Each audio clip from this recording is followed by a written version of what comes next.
Come on, damn it, come on. Sparks illuminated the darkness between my fingers from the arc of 2 wires. Please, just start already, I pleaded amid my hot wiring. The distant voices of upper-level students fired my desperation.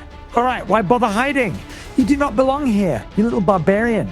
Tears leaked from my eyelids. I yearned to flee the bitter French atmosphere and journey home to the warmth of Corsica and the Mediterranean. Damn it, father, I said, discharging my sorrow. This was his fault. It was he who betrayed our people.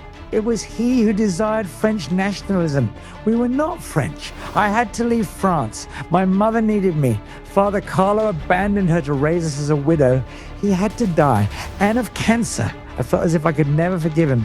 Corsica needed us. She was a small island robbed of its independence by French invaders who my father caved to in exchange for the promise of nobility.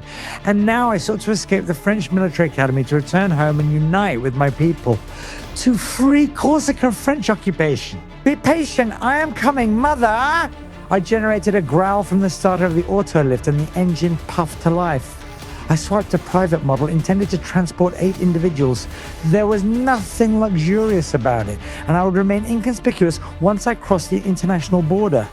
The gauges triggered one by one, giving me an idea of fuel capacity and engine health. Curve screens flickered to life, displaying a simulated night environment outside the cockpit, free from obstructions and expanding my view. I thumbed a pair of switches to hasten warm up and redirect heat into the passenger compartment. Outside, the temperature plummeted as darkness fell. Fat snowflakes pelted the windshield and exterior glass. Auto Q9er. 4. Do you have authorization for engine ignition? A light flicked on the dash with an incoming message from an ATC air traffic control operator. It shut off and turned on again, now a burning orange. Auto lift, please respond, or we shall terminate your departure. I panicked, unplugging the radio.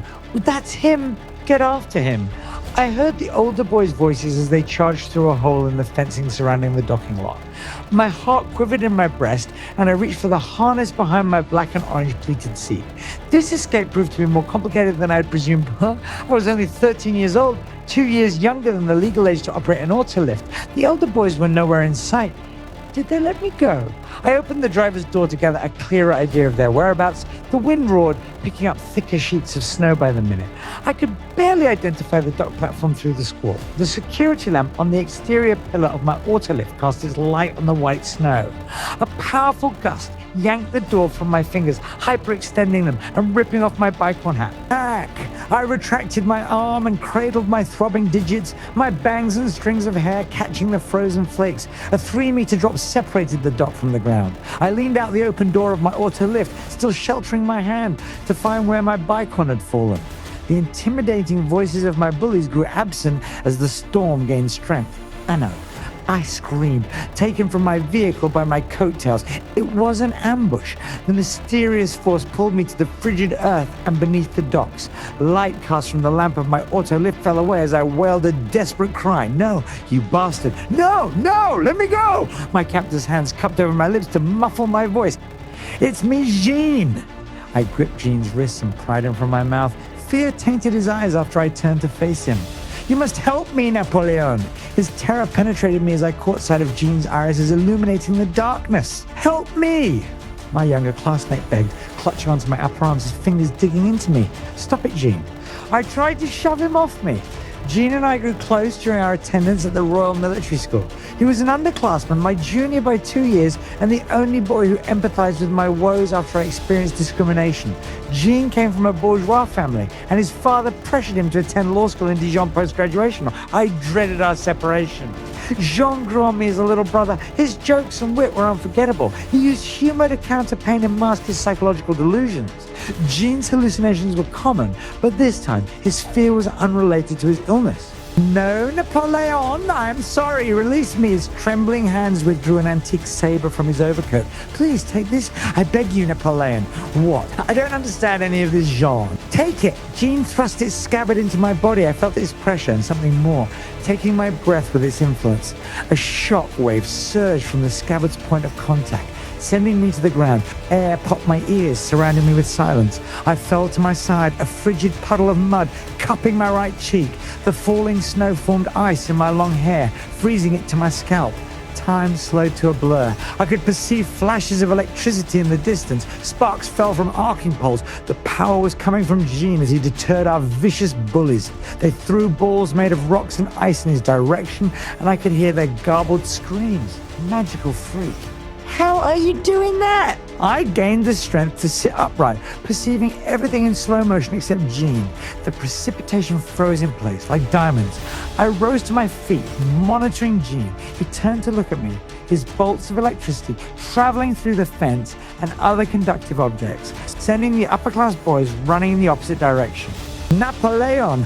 Jean reached out to me. Come! I stood, my legs wobbling, and glanced at them for a moment. Darkness consumed them. I was fading away from my boots to my belt line. Fear danced in me, and I returned my gaze to Jean, feeling mortified. Do not be afraid, please come. Seeing no other viable exit, I sprinted to Jean and took his hand. A terrible blaze ignited on the left side of my neck as we locked fingers, forcing a scream to bellow from my throat. Jean placed his opposite hand in my hair, drawing my face into his collar. I continued to cry in his arms. The flames extinguished, and steam drifted upward, scented of burnt flesh and wool. A brand appeared on my skin as the smoke dissipated, leaving a one-eyed monster with its tentacles unfurled and pictograms between them. I'm sorry, Napoleon, truly I am. What do you mean? I said among tears and snot, trembling. I am passing my burden on to you, and you are worthy of the responsibility it bears. Jean released my head, spreading his arm into the sparkling ice and snow, still frozen in place mid-air. You must be brave. This is our journey. Dark fog reached his fingers, ascending from the ground, swallowing his hand and our bodies. A figure robed in black held Jean's place, its face obscured by an eagle mask. I studied it through a red muslin cloth draped over me in the same fashion. It stood at Jean's height, our fingers intertwined, holding my hand, standing shoulder to shoulder. Sil'nei? A child's voice broke the silence, raising mine. Awareness of our environment, we stood in the center of a circular chamber. A council of beings dressed in black, a few wearing red, sat above us. Their eyes peered through ornate animal masks, focused on me. This is thy subject of inheritance. Present thy invention. The speaker rose from her throne, a young girl swathed in a white sack dress of the modern era. Her hair and skin appeared bright as the purest ivory.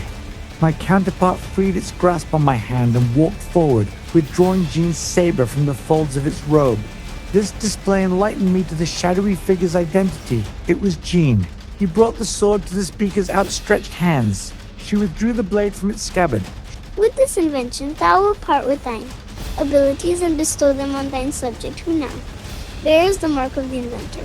She said in a monotone voice. Jean's sword disintegrated into the air as sparks, floating from her, provoking an excruciating pain from my brand. I clutched my neck and sank to my knees.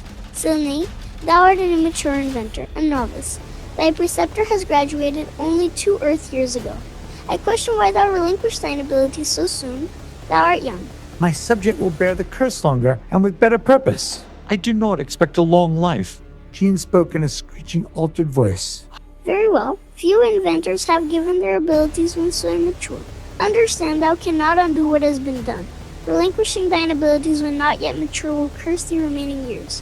Thou will descend into madness. I understand, Elder. Jean bowed. And so bested inventor, I accept thy heir of Sil'nei, inventor guardian of the third dimension. I bid ye luck, may training be well.